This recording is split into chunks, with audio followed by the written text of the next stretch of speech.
Shalom, salam berkat dari kami untuk pendengar sekalian. Saat ini pendengar akan diberkati dengan program Hari Ini Harinya Tuhan bagian yang ke-8. Sebuah program rohani tentang doktrin Alkitab yang menolong kita untuk semakin tertanam dalam kebenaran firman dan bertumbuh dalam kemuliaan. Bersama hambanya, Pendeta Gilbert Lumwendo, STH. Banyak orang merasa doktrin Alkitab sebagai sesuatu yang membingungkan. Tetapi tahukah saudara bahwa doktrin Alkitab intinya adalah memahami Alkitab dengan benar, dengan pemahaman yang sistematis, sehingga kita terus dapat tertanam di dalam kebenaran firman, sehingga kita terus bertumbuh di dalam kemuliaan Allah. Buka hati saudara sekalian untuk menerima berkat-berkat firman-Nya hari ini. Ada satu zaman yang paling ditakuti oleh setiap orang percaya, yaitu zaman antikris. Karena orang percaya sudah memiliki gambaran, wah, di zaman antikris akan ada penganiayaan. Belum lagi ada yang mulai menafsirkan, kapan ya zaman antikris? Siapa ya yang kira-kira menjadi antikris? Akhirnya mulai timbul perdebatan, mulai dari tokoh-tokoh agama sampai tokoh-tokoh politik dan bahkan tokoh-tokoh ekonomi mulai digambarkan jangan-jangan ini loh antikrisnya. Tetapi saudaraku yang kekasih dalam Tuhan, saya percaya antikris bukan sekedar seseorang, tetapi antikris lebih daripada sekedar seseorang, tapi dia satu sistem integral yang menyerang kekristenan, yang menekan orang percaya, yang menjanjikan kepada dunia damai-damai semu, tetapi ujungnya adalah kehancuran dan kebinasaan. Tetapi saudaraku yang kekasih dalam Tuhan, tidak ada alasan untuk orang percaya menjadi khawatir, tidak ada alasan untuk orang percaya menjadi bingung, karena Alkitab berkata saat ini sudah ada antikris, tetapi kemudian akan datang antikris yang sesungguhnya. Berarti saudaraku yang kekasih dalam Tuhan, setan mulai bekerja di dalam hati banyak manusia, baik dengan sistem ekonomi, dengan sistem politik, mulai menyerang orang percaya, mulai menekan kebenaran. Lalu kemudian ada saatnya sistem itu bergabung menjadi satu sistem integral, kekuatan tersendiri untuk menyerang dan menghancurkan orang percaya. Tetapi saudaraku yang kekasih dalam Tuhan, sebelum semuanya itu terjadi, maka orang percaya akan bersama dengan Kristus di dalam kemuliaannya. Haleluya. Karena itu penting sekali untuk kita hidup benar, penting sekali untuk kita hidup kudus, penting sekali melewati masa-masa sukar hari-hari ini. Kita biarkan diri kita diproses untuk hidup makin hari makin berkenan kepada Tuhan, sehingga sebelum antikris berkuasa, orang benar akan bersama-sama dengan Kristus di dalam awan-awan kemuliaannya. Haleluya. Selamat datang dalam program kita hari ini, Harinya Tuhan, sebuah program rohani yang kembali mengingatkan kepada kita betapa pentingnya kita menjadikan firman Tuhan sebagai dasar keseharian hidup kita. Karena selama kita menjadikan firman Tuhan sebagai dasar keseharian hidup kita, langkah-langkah ke depan kita penuh dengan kepastian, kemenangan, berkat, mujizat, dan perkara-perkara yang besar. Haleluya. Dan dalam program ini kita memang sedang bicara tentang kehadiran antikris. Nah, kalau saudara lihat dalam Wahyu pasal 13 ayat yang pertama sampai ayat yang ke-10, saudara lihat ini bentuk bagaimana antikris datang di tengah-tengah dunia ini. Wahyu 13 ayat yang pertama, lalu aku melihat seekor binatang keluar dari dalam laut, bertanduk 10 dan berkepala 7. Di atas tanduk-tanduknya terdapat 10 mahkota, dan pada kepalanya tertulis nama-nama hujat. Binatang yang kulihat itu serupa dengan macan tutul, dan kakinya seperti kaki beruang, dan mulutnya seperti mulut singa. Dan naga itu memberikan kepadanya kekuatannya, dan tahtanya, dan kekuasaan yang besar. Maka tampaklah kepadaku satu dari kepala-kepalanya seperti kena luka yang membahayakan hidupnya. Tetapi luka yang membahayakan hidupnya itu sembuh. Seluruh dunia heran lalu mengikut binatang itu. Dan mereka menyembah naga itu karena ia memberikan kekuasaan kepada binatang itu. Dan mereka menyembah binatang itu sambil berkata, siapakah yang sama seperti binatang ini? Dan siapakah yang dapat berperang melawan dia? Dan kepada binatang itu diberikan mulut yang penuh kesombongan dan hujat. Kepadanya diberikan juga kuasa untuk melakukan 42 bulan lamanya. Lalu ia membuka mulutnya untuk menghujat Allah, menghujat namanya dan kemah kediamannya, dan semua mereka yang diam di sorga. Dan ia diperkenankan untuk berperang melawan orang-orang kudus dan untuk mengalahkan mereka. Dan kepadanya diberikan kuasa atas setiap suku dan umat dan bahasa dan bangsa. Dan semua orang yang diam di atas bumi akan menyembahnya. Itu setiap orang yang namanya tidak tertulis sejak dunia dijadikan di dalam kitab kehidupan dari anak domba yang telah disembelih. Barang siapa bertelinga, hendaklah ia mendengar.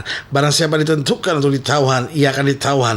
Barang siapa ditentukan untuk dibunuh dengan pedang, ia harus dibunuh dengan pedang. Yang penting di sini ialah ketabahan dan iman orang-orang kudus. Nah, saudara yang kekasih dalam Tuhan, dari ayat bacaan ini kita bisa melihat sesuatu yang sangat luar biasa. Nah, kalau saudara lihat pada ayat yang pertama sampai ayat yang kedua dikatakan, lalu aku melihat seekor binatang keluar dari dalam laut, bertanduk 10 dan berkepala 7. Di atas tanduk-tanduknya terdapat 10 mahkota dan kepadanya tertulis nama-nama hujat. Binatang yang kulihat itu serupa dengan macan tutul, kakinya seperti kaki beruang dan mulutnya seperti mulut singa.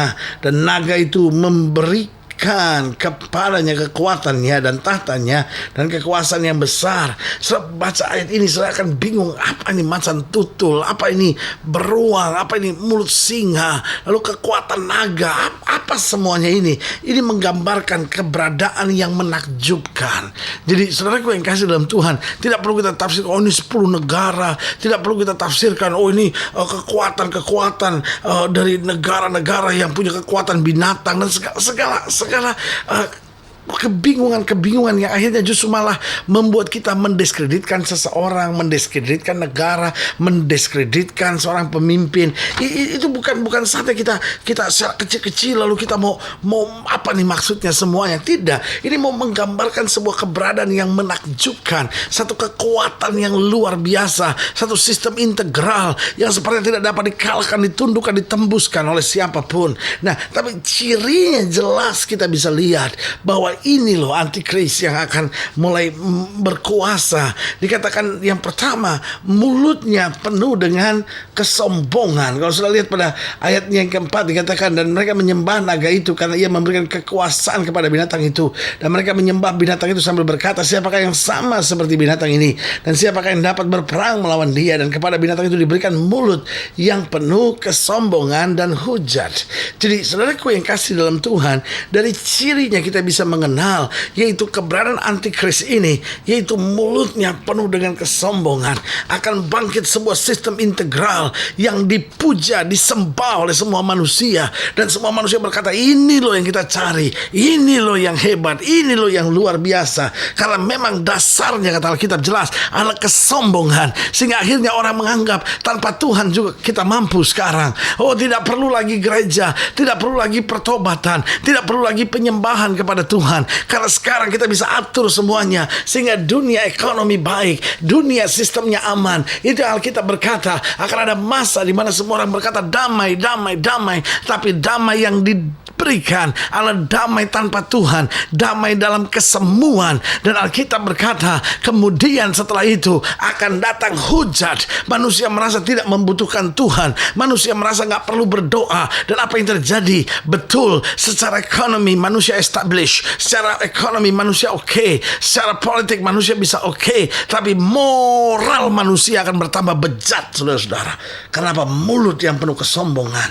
Lalu yang kedua dikatakan apa? Masih di ayat yang selanjutnya, di ayat yang kelima dikatakan, dan kepada binatang itu diberikan mulut yang penuh kesombongan, dan kepadanya diberikan juga kuasa untuk melakukannya 42 bulan lamanya.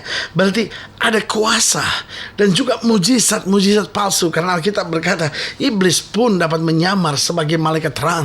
Betul mujizatnya ada, betul kuasanya ada, sakit bisa disembuhkan. Sampai orang pikir berapa persen sih yang bisa disembuhkan dengan kesembuhan ilahi? Coba dong dengan kita, lihat kesembuhannya lebih nyata. Tapi saudaraku yang kasih dalam Tuhan, apa yang terjadi akhirnya membuat manusia justru betul dia sembuh sakitnya, tetapi jiwanya nggak tenang, jiwanya nggak tentram. Banyak orang akhirnya pergi ke dukun juga sama. Betul penyakitnya kelihatan sembuh, tapi kemudian hidupnya penuh dengan tekanan, hidupnya penuh dengan kehancuran, hidupnya penuh dengan hawa nafsu daging yang akhirnya justru menghancurkan masa depannya. Lalu yang ketiga dikatakan apa? Ada hujat. Kata-kata menghujat Allah, merasa tidak perlu Allah, merasa apa itu gereja, apa itu Tuhan. Dan akhirnya manusia mulai mengangkat dirinya sendiri sebagai Tuhan. Jadi lihat ciri-cirinya jelas, mulut penuh kesombongan. Lalu ada kuasa-kuasa mujizat-mujizat palsu. Lalu mulai menghujat Allah, tidak peduli dengan Allah. Lalu dikatakan selanjutnya di ayat yang ke-6, lalu ia membuka mulutnya untuk menghujat Allah, menghujat namanya dan kemah kediamannya dan semua mereka yang diam di sorga. Ayat 7, dan ia diperkenalkan untuk berperang melawan orang-orang kudus. Apa yang terjadi?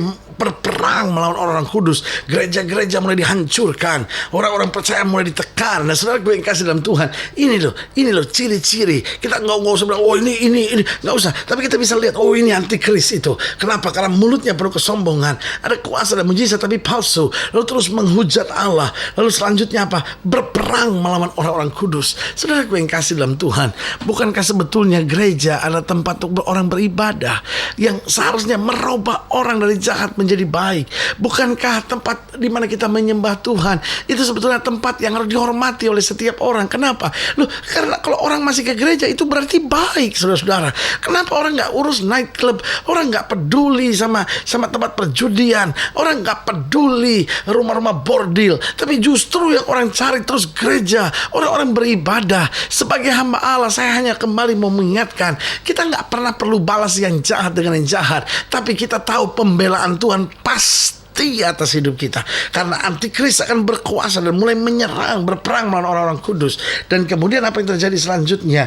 Dikatakan pada ayat yang 7, dikatakan dan ia diperkenalkan untuk berperang melawan orang kudus dan untuk mengalahkan mereka, dan kepada diberikan kuasa atas setiap suku, umat, bahasa dan bangsa. Berarti dia akan berkuasa atas dunia ini.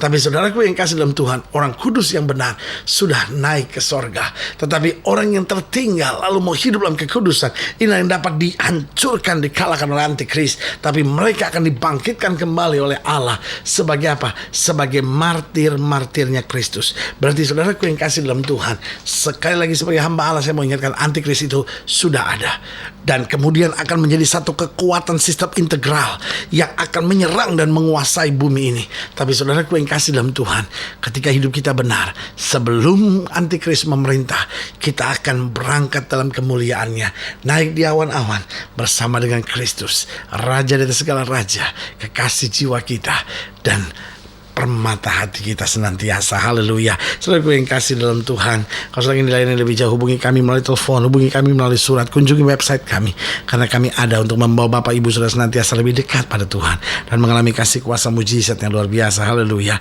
Secara khusus melalui program ini juga saya mau berdoa buat setiap orang yang sakit, setiap orang yang berbeban berat, karena kita percaya bahwa bagi Allah tidak ada perkara yang mustahil.